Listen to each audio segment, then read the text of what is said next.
Bem-vindos a mais um episódio do Estúdio Jardins, no podcast do Estúdio Jardins. Nós estamos aqui com Deise, a gente vai conversar um pouco mais sobre direito trabalhista, correto? Correto. Deise, se apresenta aí pra gente.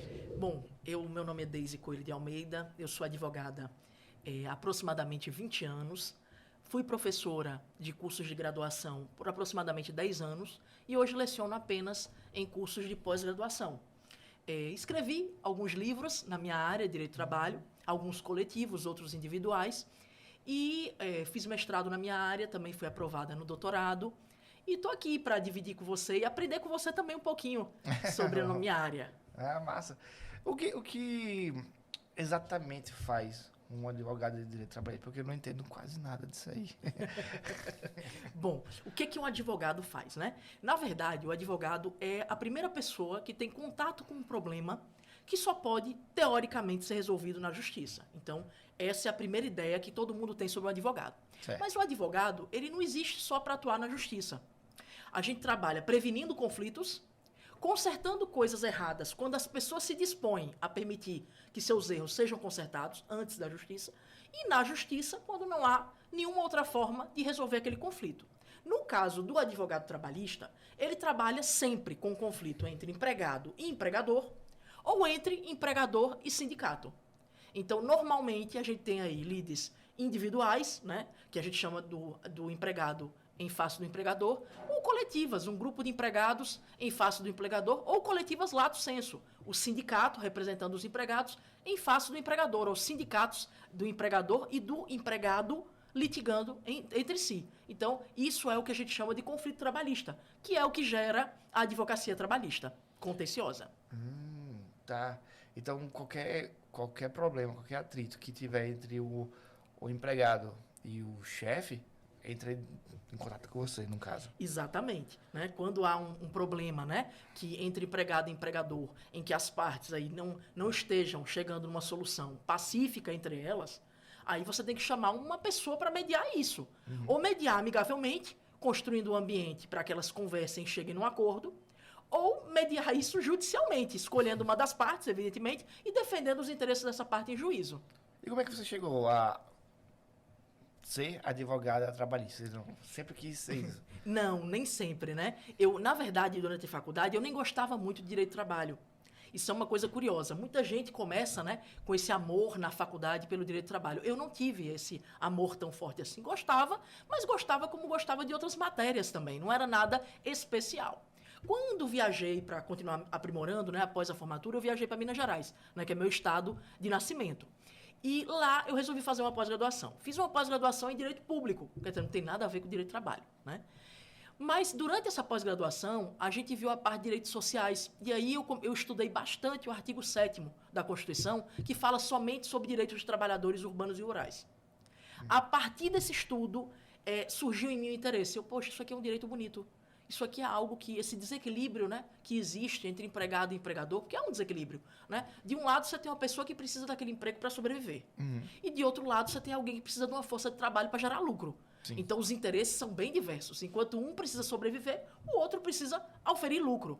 Então, por evidente, a parte mais fraca é a que precisa sobreviver. Sim. A gente não precisa nem ser muito especial, nem formado em direito para entender isso. E é justamente por isso que a gente tem leis que protegem os interesses do empregado, né? O direito do trabalho é um direito que foi construído para proteger o interesse do trabalhador, né? Claro que isso não quer dizer prejudicar o empregador, mas equilibrar.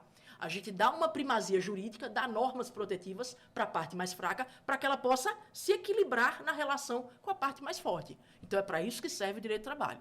Então, vendo isso, realmente eu comecei a gostar. E aí resolvi fazer a seleção de mestrado na PUC de Minas Gerais e não tinha muito conhecimento sobre direito do trabalho e processo do trabalho específico, né? Tinha só o conhecimento, quer dizer, só não, né? O conhecimento de constitucional é demais já. Mas tinha apenas o conhecimento da parte de direito público, voltado ao direito constitucional para o privado. E precisava desse conhecimento específico. Mas aí na fila, minha tia, que é contadora de hotéis, né, lá em Minas Gerais, ela veio comigo, ela disse, não, olha a área trabalhista, não deixa isso morrer em você, vamos, e eu acabei me inscrevendo o mestrado em Direito do Trabalho. Aí eu tomei aquele susto, Vitor. Eu disse, meu Deus do céu, o que eu fiz? Agora eu vou ter que estudar. Porque eu sou daquelas pessoas que não gostam de fazer as coisas por fazer. Eu não gosto disso. Também não. Então, se eu peguei algo para fazer, eu tenho essa gana de querer fazer até o fim. Eu disse, agora eu vou estudar. Pode ser que eu não passe. Porque, afinal de contas, eu não tenho experiência, não tenho prática, mas eu vou estudar. Estudei, não vou dizer a você que estudei tudo não, nem que esgotei o assunto. Não, não, não.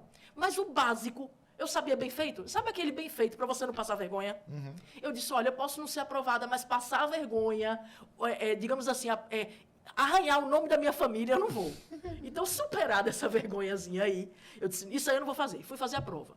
Para minha surpresa, eu fui aprovada primeiro na fase de línguas, que eu achava que eu não seria aprovada, porque eu não tinha uma fluência tão grande. Depois eu fui aprovada na fase de conhecimentos. Depois eu fui aprovada na fase de títulos. Aí chegou a fase de entrevista oral. E eu disse, meu Deus, né? Eu nem sabia que eu podia chegar tão longe. A minha ideia é ser aprovada na parte de conhecimentos, para que a minha família, se falasse de mim, não dissesse que eu era tão burro assim. Porque, afinal de contas, pelo menos a parte técnica eu fiz. Posso cair aí na entrevista, nos títulos, porque eu não sou, não tenho muitos títulos, não tenho muita idade. Nessa época eu era muito jovem. Eu tinha aí 23 para 24 anos, né? Sim. E aí tive a grata satisfação de fazer a banca oral, uma sensação que eu nunca tinha tido na vida. Não tinha me preparado porque minha família, a primeira formada em Direito sou eu. Então, eu não tinha quem me orientasse, assim, quem me dissesse como eram essas coisas. Então, a gente assiste um pouquinho de YouTube, né? O YouTube salva todo mundo. O YouTube me ensinou até a cozinhar. Não, tem bastante Por aí você entende, salva. né? O YouTube me mostrou como é que era mais ou menos a dinâmica de uma avaliação oral. E aí, graças a Deus, eu contei com a simpatia da banca, né? Simpatia no sentido de me tratar bem, em que pese eles sabiam que eu não era da área trabalhista, porque o currículo da gente acaba revelando essa verdade. Mas as perguntas que me foram feitas, eu respondi conforme meu nível de conhecimento. E um dos examinadores disse, você não acha que você está muito longe de casa, não? Sergipe é muito distante de Minas Gerais. Eu disse, não, doutor, agora é que eu estou em casa, eu vim para estudar. E eu sou mineira. E aí o examinador, perfeito, não precisa ser mineiro para passar no programa, não. Se você fosse sergipana, podia passar da mesma forma. Só perguntei porque, assim, a gente acha um pouco complicada a logística. Eu falei, não, eu tenho família aqui em Minas Gerais. Logicamente que eles já estavam me questionando se eu tinha condições de ficar no programa realmente, para que eu não ocupasse uma vaga que talvez fosse desistente futuramente, né? Existe uma preocupação nos programas, nas desistências. E depois é que a gente sabe por que aquelas perguntas. Não era se se tratava de preconceito, nada disso. A ideia era, e essa moça, ela tem realmente condição de vir fazer um programa de 2 anos? Porque são 2 anos de dedicação. Sim. E aí, passei, e aí eu disse, meu Deus, agora eu vou ter que estudar de verdade, porque se eu passei nas provas, imagine nas aulas, eu vou ser a pior aluna se eu não for estudar. E aí a gente calça a sandália da humildade, aquela que todo mundo, quando olha honestamente para si mesmo, tem que calçar, né? E disse, eu não sei. Então, quem não sabe faz o quê? Aprende. Uhum. Então, foi atrás do meu aprendizado. Aí, brevemente, aí foi a minha pequena história. Pequena saga. Que doideira. Eu fiquei curioso na parte, assim, no sistema que a gente vive hoje, que é um sistema mais capitalista. Como que funcionaria o seu trabalho num sistema mais socialista? Porque, assim, no sistema mais socialista, né, a distância entre o chefe e o empregador diminui. Até no sistema mais comunista também, né? Uhum. Como é que funcionaria o seu trabalho se fosse nesse sistema?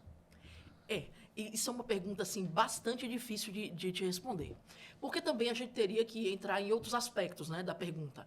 Como é que estaria estruturado o próprio direito nesse tipo de sistema? O que a gente tem hoje é o seguinte.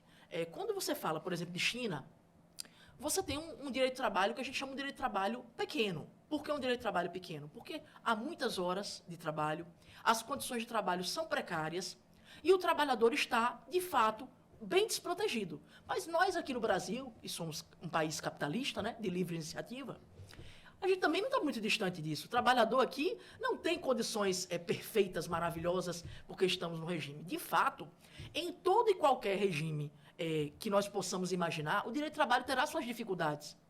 Quer porque a apropriação da força de trabalho quer ser feita pelo capital, pelo empresariado, quer porque a força de trabalho quer ser apropriada pelo Estado.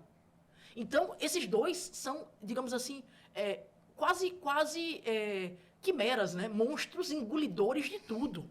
Uhum. Ambos querem tudo para eles. Então, aí é que entra o direito, né? O direito entra onde? Né? Onde é que o direito entra em tudo, na verdade? O direito entra como modo de equilibrar os interesses. Porque sem o direito a gente volta para a bárbare. Quanto menos direito a gente tem, mais bárbaro nós vivemos. Eu não preciso dizer a você, né? E a ninguém que estiver nos ouvindo pode constatar isso. Em países, por exemplo, né? Em teocracias, né? Muçulmanos, por exemplo. Tal. Nesse tipo de organização estatal, em que as pessoas não têm muito direito, você observa a condição de bárbaro que elas vivem. Sim. E onde há muito direito e bastante regulação sadia, Alemanha, por exemplo, você tem uma sociedade muito mais tendente a ser equilibrada. Agora aqui a gente está no meio termo, no Brasil. Por quê? A gente tem um bom direito, mas cuja eficácia é muito pequena. Eu costumo dizer que a CLT, a Consolidação das Leis do Trabalho, né, que é da década de 40, 43, ela é como se fosse uma banana de dinamite cujo efeito é um traque. Por quê? Porque a fiscalização minúscula. A justiça pega, vamos dizer, você tem 100 trabalhadores numa fábrica. Todos eles estão fazendo hora extra, porque ninguém faz hora extra sozinho, né? Convenhamos. Sim. Ninguém numa fábrica de biscoito, não vai ter um cidadão, o Zé, que ficou fazendo hora extra sozinho, só ele na fábrica de biscoitos. Claro que não, né, gente? É óbvio que todos, teoricamente, né, ou praticamente todos, estarão fazendo essas horas extras. Mas dessas 100 pessoas que estão fazendo horas extras, quantas vão para a justiça? Um universo pequeniníssimo, gente, menos de 10%. Caramba. É pouquíssimo. Ah, mas eu conheço aí uma empresa que todo mundo que saiu e processou. Gente, isso acontece sim. Como acontece também a empresa desrespeitar todos os direitos, saírem todos os trabalhadores e ninguém processar. Isso são extremos, né? A gente não tira a vida pelos extremos, a gente tira a vida pelo médio. Então, o que é o médio? Pouca gente processa, mesmo tendo um grande descumprimento. Então, o que isso traz de mensagem para nós dentro da sua pergunta? É claro que numa economia comunista, socialista, se quer acreditar que o trabalhador teria um equilíbrio melhor para poder viver, né? Teria uma dignidade maior, teria uma proteção maior do Estado. Mas isso, quando a gente vê os ecos da prática do que nós temos hoje, né? Porque falar de teoria é uma coisa, falar de prática é outra.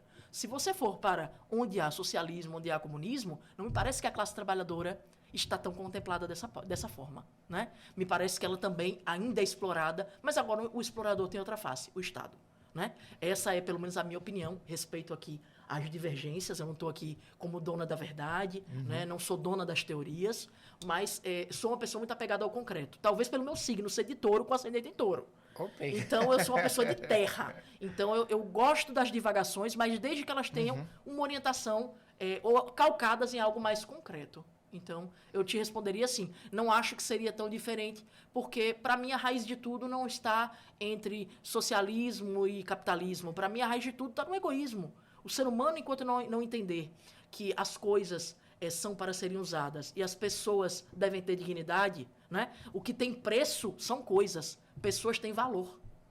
Então, enquanto a gente não atribuir valor às pessoas, você pode falar em regime socialista, comunista, novoísta, o que você quiser inventar. Enquanto a gente não tiver isso dentro de nós, que o outro tem valor, o outro merece reconhecimento, o trabalho, muito mais do que algo que sustenta uma pessoa, é algo que sustenta toda uma sociedade. E o que eu faço é tão importante quanto o que você faz. Não é porque eu sou advogado, ou outro é médico, outro é engenheiro, aí vem o servente, a empregada doméstica, o balconista de loja. Todos nós somos indispensáveis para a nossa sociedade. Então, todos nós merecemos dignidade e respeito. Então, se a gente partir desse pressuposto, o regime, eu acho que é um mero detalhe. Porque basicamente você ia trocar a luta, ia permanecer pelo trabalhador, só que substituir o privado pelo público, e você ia lutar do mesmo jeito. Exatamente. Talvez não com tanta liberdade para lutar, né? Ou talvez sim também. Mas uma coisa que eu acho fundamental deixar claro é o seguinte, que a força de trabalho tem sido uma pilha para o mundo e uma pilha que descarta os trabalhadores. E não é esse o espírito das coisas. Por isso que tem que ter norma para proteger. Veja, a gente começou o trabalho aí depois da Revolução Industrial, e olha que o trabalho não começou na Revolução Industrial, né? Mas o mundo começa a falar de direito do trabalho a partir da Revolução Industrial. Vamos respeitar esses livros. Sim. A partir daí, se você vê, uma pessoa trabalhava 18, 20 horas por dia. Foi preciso uma lei para dizer que não pode.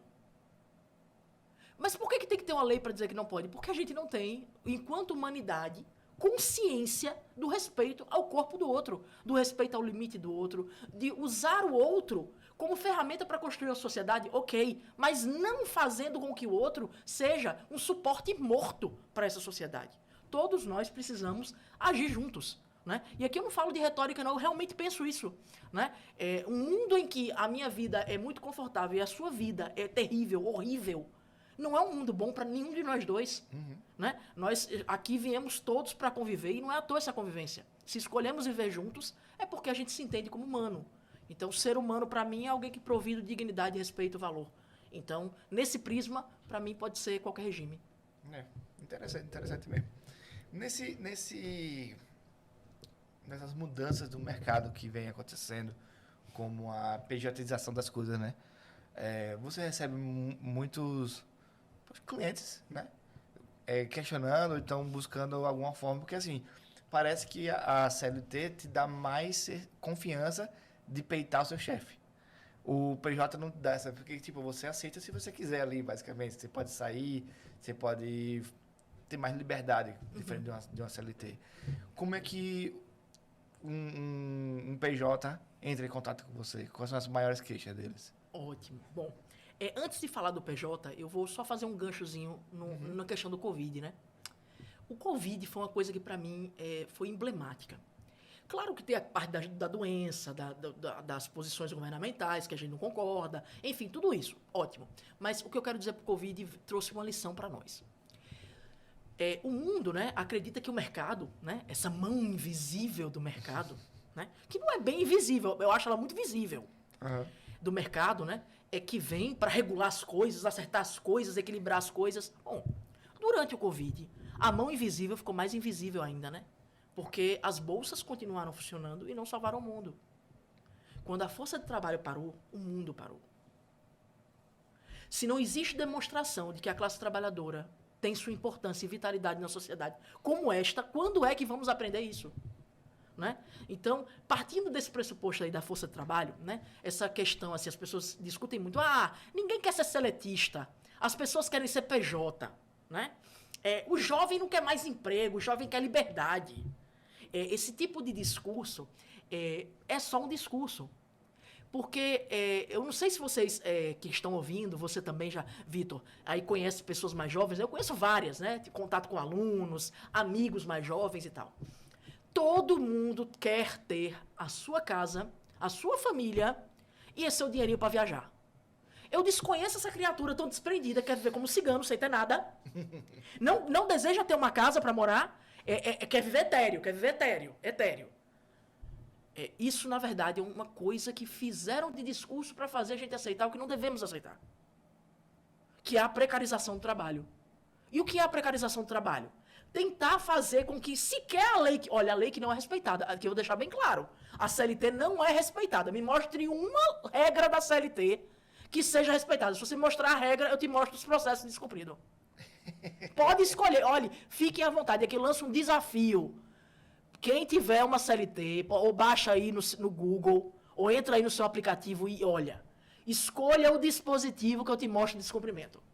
Não é cumprida. Não é cumprida do primeiro artigo até o último.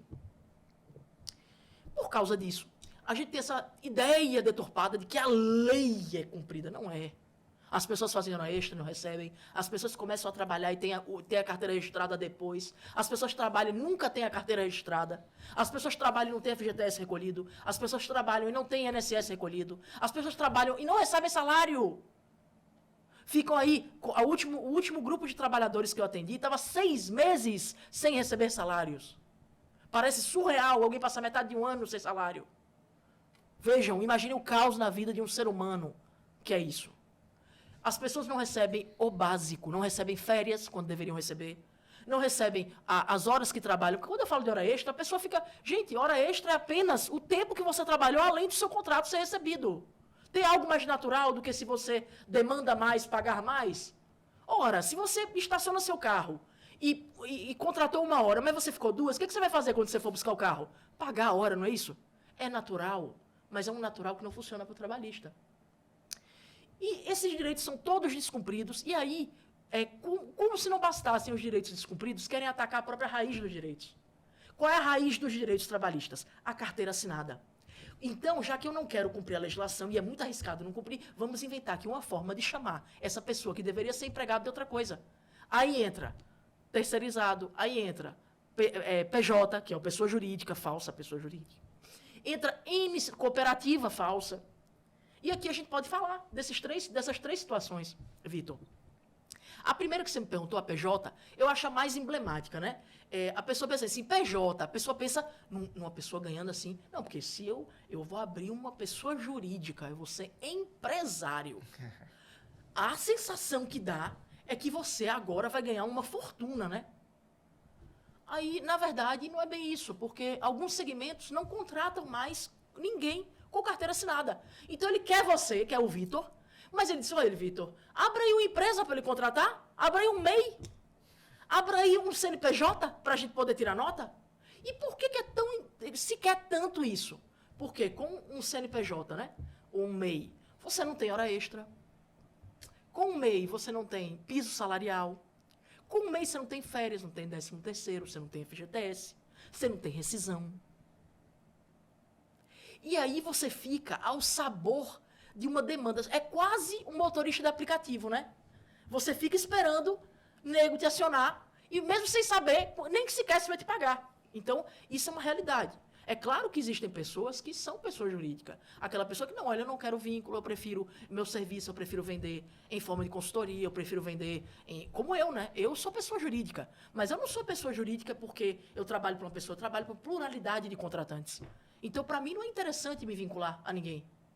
Mas a gente está falando aqui de outro tipo de PJ. O que a gente chama de pejotização é o abuso da pessoa jurídica. É você fingir que é uma empresa para não contratar um empregado. Faz a pessoa abrir um CNPJ, um MEI, apenas para evitar assinar a carteira. E ainda pede exclusividade. Exatamente. Gente, é claro que há muitas pessoas jurídicas e PJs que são lícitas, tá? Uhum. Claro, eu não estou dizendo aqui que todas são fraude, mas há um enorme contingente de fraude também. O cara quer um empregado. Por que ele quer um empregado? Ele quer alguém que seja subordinado, obedeça às ordens, cumpra horários,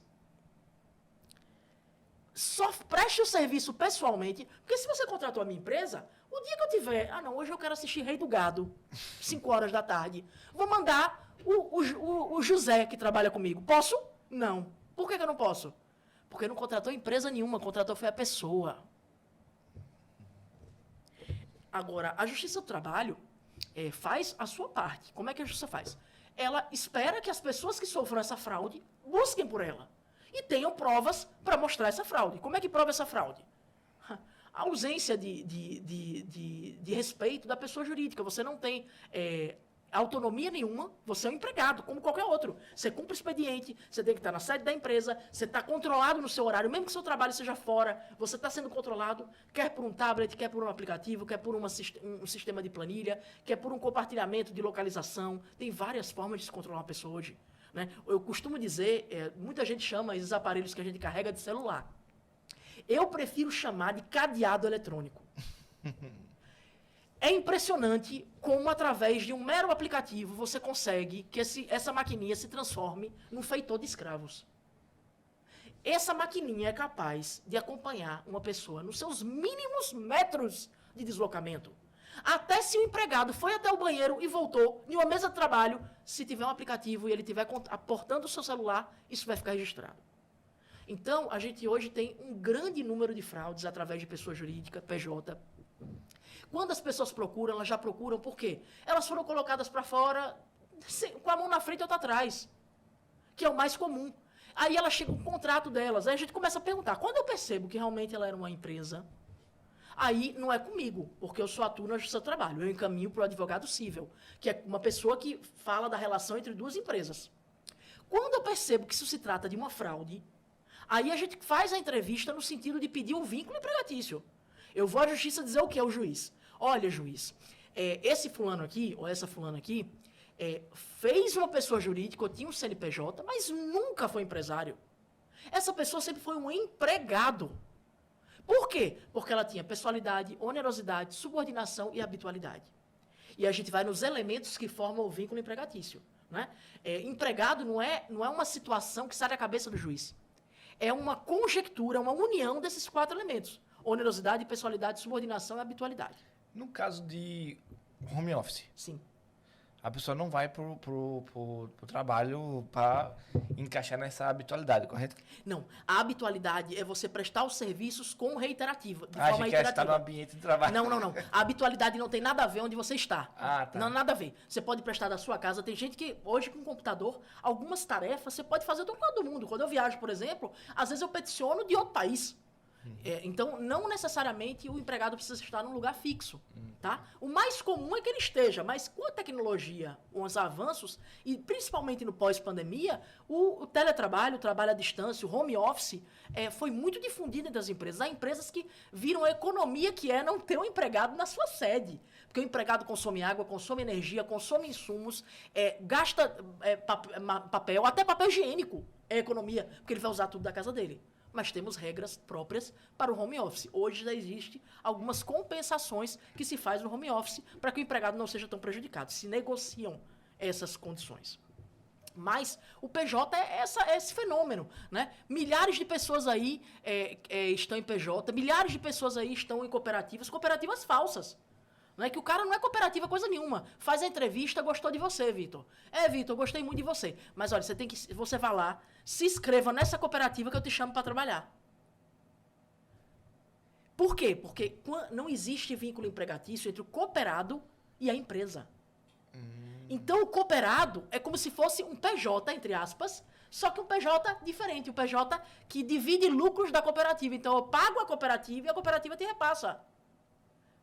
Então, isso também existe, é muito comumente utilizado como meio de fraude. Tudo isso, a gente recebe a pessoa que foi vítima desse tipo de trabalho, a gente organiza a documentação, organiza os testemunhos, isso é muito importante também, né? Ter testemunhas, ter documentos, fazer gravações. Quando a pessoa percebe que ela está num ambiente que o direito dela não vai ser respeitado, ela tem que começar a se preocupar em produzir suas provas, né? Afinal de contas, é mais comum ela sair da empresa sem ter uma folha de papel. Então, ela precisa aí produzir. É claro que ela não vai entrar no sigilo da empresa, não vai fazer cópia de documentos que ela não deveria, mas os documentos dela, ela pode ter. A gravação das conversas em que ela participa, ela pode ter. As gravações das conversas das reuniões que ela faz parte, ela pode fazer. Eu não posso gravar você e outra pessoa. Isso eu não posso. Mas se eu estou participando da conversa, eu posso gravar e usar em minha defesa. Tá? Não posso usar para atacar você. Porque não é o caso, mas o trabalhador, hoje, a jurisprudência já permite amplamente esse tipo de coisa. Já usei N vezes, durante N anos na minha carreira. Tá? O empregado que grava, ele é humilhado, ele é ofendido, ele é maltratado, ele é assediado, seja moralmente ou sexualmente, durante aí reuniões de trabalho, reuniões às vezes só privadas, só ele e o chefe, ou públicas, em que se faz uma reunião com 20, 30 colaboradores e pega o cara e arrebenta o cara. E isso tudo, quando a pessoa traz uma gravação, porque às vezes os colegas não vão testemunhar a seu favor. Por que eles não vão, Vitor? Porque eles temem pelos empregos deles. E eles serão demitidos. Ora, a partir do momento que alguém trabalhando for lá e disser na justiça, realmente, meu patrão fazia isso com ele. No outro dia seguinte ou no mês seguinte, vai rodar. E é mais fácil acontecer com um PJ? Muito mais fácil. Porque é mais fácil demitir um PJ do que um CLT. Claro, porque o PJ você escorraça. Normalmente esses contratos de PJ, gente, tem que você pode rescindir a qualquer tempo sem multa. Aí você diz, mas você não podia negociar esse contrato? Isso é uma das características da fraude. Veja, se eu sou uma empresa e você é uma empresa, a gente negocia nosso contrato. Se você é empregado e eu sou empresa, o que você vai fazer? Você vai aceitar do jeito que vier. Isso é uma marca muito forte da diferença entre pessoas iguais e pessoas diferentes. Se estamos tratando entre empresas, elas têm condição de negociar. Se estamos tratando entre empregado e empresa, dificilmente esse empregado vai ter condição de negociar. Fora aí os grandes atores da Globo, né? Os grandes empresários, CEOs aí, pessoas que a gente, assim, que estão na categoria de altos empregados, que a gente chama no direito de trabalho, que é aquelas pessoas que já não estão naquele nível de subordinação, que tem condição de negociação. Mas vamos lá. Eu costumo dizer que ninguém é tão kamikaze quanto alguém que ganha um salário mínimo. Porque essa pobre criatura precisa desse trabalho para comer. Uhum. Aí não está falando aqui comprar uma casa, um carro, viajar, não. Aí está falando comer. E essa pessoa, é claro, ela vai sentar e vai aceitar o que vier. Então, essa ausência de igualdade também fica muito clara, né? Então, a gente junta essas provas e vamos aí pedir o vínculo empregatício, que é que o juiz reconheça que essa pessoa nunca foi empresa, nunca foi cooperado. O que ela é, na verdade, é um empregado vítima de uma fraude promovida pelo seu contratante. É isso que a gente alega e é isso que, logrando êxito na prova, né? Tendo aí sucesso nas provas, a gente consegue alcançar. E aí são processos de valores altos. Por quê? Porque inúmeros direitos foram violados. Essa pessoa nunca recebeu o 13º, nunca recebeu férias, não recebeu as horas. É um monte de coisa que ela nunca recebeu, porque não era considerada empregada. Uhum. E aí a empresa, meu Deus, fulano passou aqui 10 meses, recebeu todo mês, foi para a justiça, eu fui condenado lá a reconhecer o vínculo, vem 80 mil reais. É claro, você não pagou nada que deveria. Né? Então, é óbvio que ia depender do salário, o valor que eu falei, né? Um valor, olha, gente, é um valor estimado, pode ser 8 mil. Sim. Né? De acordo com o patamar salarial de cada um, mas normalmente a pessoa que tem PJ não está num salário mínimo, né? Está aí entre 2, 3 salários, é o mais comum, pelo menos que chega para mim, né? Sim. Mas já peguei aí, por exemplo, representante comercial, né? Que era empregado, né? Representante comercial pode ser empregado ou não.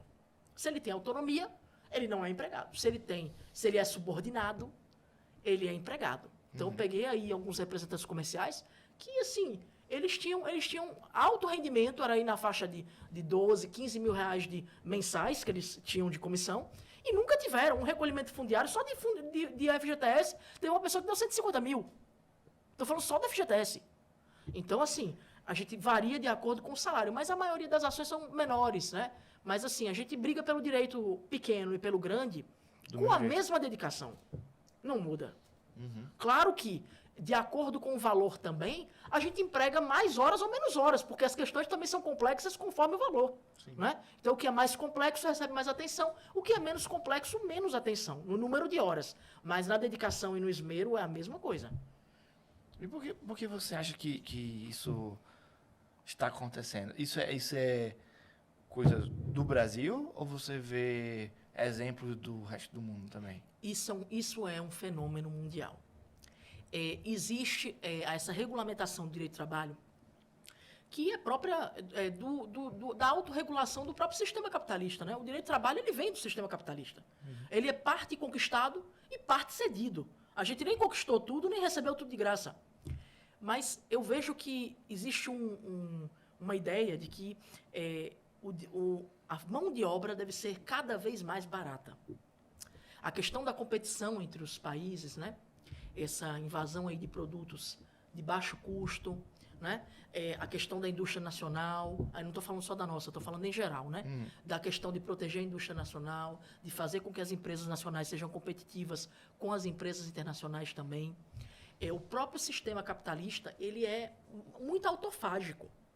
Ele tanto eliminou muitos postos de trabalho, porque a tecnologia faz isso, e isso é um passo que a gente vem enfrentando desde sempre. Eu costumo dizer que as pessoas, ai meu Deus, o aplicativo vai acabar com o mundo. Eu falei, gente, pelo amor de Deus, a máquina a vapor veio, todo mundo gritou que ela ia acabar com o mundo. A energia elétrica veio, todo mundo gritou que ia acabar com o mundo. Porque agora ninguém vai mais ter emprego, tudo vai fazer sozinho. Calma, não é bem assim. Existe uma força de rearranjo que se extingue em algumas profissões, surgem novas, mas isso não é uma equação perfeita. Normalmente, o que vem bem menor. Por isso que, nos países mais civilizados, mais avançados, a discussão é, vamos reduzir o número de horas do contrato de trabalho. Se a gente tem 44 horas, vamos reduzir para 40. Para que reduzir para 40? Para que o empresário contrate mais gente. Ok? Diminuir para 40, para 36. Não só a questão mantendo o salário, né? Que eu estou falando assim, regra geral, mantendo o salário. Para que se dê espaço para contratar outras pessoas. Por quê? É preciso ocupar as pessoas. O sistema capitalista vive de compra. E quem não tem emprego não tem compra. Né? É claro que existe um equilíbrio aí, né, entre pessoas que não podem comprar e o desemprego também é necessário, né, para manter o controle sobre a força, digamos assim, a lei da oferta e da procura da mão de obra também favorece no desemprego. Sim. No desemprego, a tendência é os trabalhadores aceitarem menos para continuar tendo acesso aos trabalhos. Né? Mas, em que pese todo esse imbróglio aí próprio do sistema capitalista, a gente tem esse movimento do mundo em desregulamentar e flexibilizar. Mas todo lugar que desregulamentou, flexibilizou, as condições sociais pioraram. Vejam, ter trabalho para todos é ótimo, mas não é qualquer trabalho. Trabalho para todos é só abrir uma senzala gigante, colocar todo mundo dentro, todo mundo está trabalhando. Resolver o problema na nossa sociedade, bota alguém para chibatar e 10 mil pessoas sendo forçadas a trabalhar. Todo mundo trabalhando, resolver o problema não é qualquer trabalho. Os trabalhos que nós estamos buscando é aqueles que dão dignidade, que dão condição de vida, que dão utilidade para o ser humano. Então, a gente chama isso de trabalho digno. Tá? Na teoria trabalhista, que não é uma teoria, longe de ser uma teoria prática, né? Nos países desenvolvidos, né? Que já estão aí na 4ª revolução tecnológica, ou 5ª revolução tecnológica, se fala de trabalho digno. Se fala de ócio criativo. Se fala de desenvolvimento de outras aptidões humanas, como a criatividade, a parte artística, etc. E a gente aqui está discutindo colocar pessoas como bichos, né? Para elas terem cada vez menos. Então, a discussão deve ser mais elevada. Peraí, quais são as ferramentas que nós temos para que essa massa de pessoas cujos trabalhos serão extintos, mais cedo ou mais tarde, a gente vai precisar, enquanto sociedade, preparar essas pessoas. Então, a gente precisa repensar o sistema de ensino, a gente precisa repensar a forma que o ensino público trata as pessoas de baixa renda, né? Porque nós que temos aí condição de ter os filhos numa escola privada, né? Sabemos que a educação não é a quinta maravilha, mas é uma educação que garante a nossos filhos um futuro. Né? Aí eles vão talvez ter uma ou outra dificuldade, mas se engrenarem aí um pouquinho e desenvolverem bem, eles têm acesso a isso. Agora, a grande massa da população não tem acesso a nada. O cara vai operar uma máquina que ele não opera por quê? Porque ele não sabe o básico de inglês. Ele não sabe o básico de funcionamento de robótica, nada. Essas são novas aptidões para o futuro que a gente vai ter que construir. Os países civilizados já entenderam esse passo. Quando o desemprego vem, a base de formação já mudou para que as pessoas estejam preparadas para os novos postos de trabalho. E a gente aqui não, a gente fica eternamente insistindo nessa formação que é para a fábrica. Só que a fábrica está em extinção. Vejam, as fábricas estão se mecanizando. Aquela pessoa para apertar, empurrar, colocar, olhar. Gente, isso está em extinção. Continuar educando pessoas para fazer isso é, para falar pouco e educadamente, uma ignorância. Sim, sim, sim. Né? Então a gente precisa ter essa mente no futuro, olhar o que os países estão fazendo e investir no capital humano. Afinal de contas, no capital financeiro não precisa investir, porque ele se autoconstrói através de especulação financeira. Então o que se precisa desenvolver e investir, e aí eu falo independentemente de partidos políticos e lados políticos que estejam, é a mesma coisa na educação das pessoas. Agora, não em qualquer educação. Numa educação que propicia uma formação que para o futuro, porque para o passado a gente já sabe que essa educação nem deu certo no passado e não está dando certo agora, e o que não deu certo no passado não dá certo agora e que vai dar certo no futuro. Se alguém insistir no erro. Ô Deise, para finalizar, que por mim eu continuava aqui absurdamente, aí tem muito papo aqui para devanear. Mas para finalizar, quais são os principais cuidados que um trabalhador precisa ter para não ser explorado, né? Para ele não se sentir lesado dentro de uma empresa, seja ele PJ ou CLT? Perfeito. Bom, então, primeira coisa que eu recomendo a qualquer pessoa. Quando você receber um contrato, se você não puder levar ele para ler com calma ou levar para um advogado ler, você tiver que assinar, você vai assinar. Você não vai ficar sem esse trabalho. Mas depois, veja a sua via do contrato, para que você já possa ser orientado por alguém que entende disso. Eu sei que muita gente acha que contrato é só ler. Gente, não é. Se fosse só ler, não existiria para que advogado? Todos nós sabemos ler. Né? Eu costumo dizer, eu sei ler, sei escrever e sei fazer contas. Mas não sei mexer nesse microfone. Para mexer nesse microfone, eu vou precisar chamar você, Vitor, chamar o nosso amigo aqui, que entendem disso. Então, quando a gente tem algo importante, a gente tem que tratar isso com importância. Primeiro, ter os documentos que você tiver acesso, todos, guardar. Segundo aspecto, procurar um advogado para ser esclarecido. E terceiro aspecto, baixar, se você é empregado, assinou sua carteira, baixe os aplicativos para você acompanhar o seu INSS, para você acompanhar o seu FGTS. Isso você acompanha pelos aplicativos. E os aplicativos vão dizer se seu patrão está recolhendo, porque você não vai perguntar para ele. Você vai perguntar se vai se desgastar. As suas férias, o seu 13º, esse basicão que todo mundo entende, você tem condição de ver, não precisa de um advogado para isso, né? Mas, assim, tá situações em que você vai precisar. Por exemplo, seu patrão quer mudar seu trabalho, seu patrão quer mudar as condições de contratação, alguma outra coisa você vai precisar consultar. Não tenha medo de consultar um advogado. Eu costumo dizer que advogado não é algo barato. Realmente não. Eu não acho que nosso trabalho é barato. Mas nosso trabalho tem valor.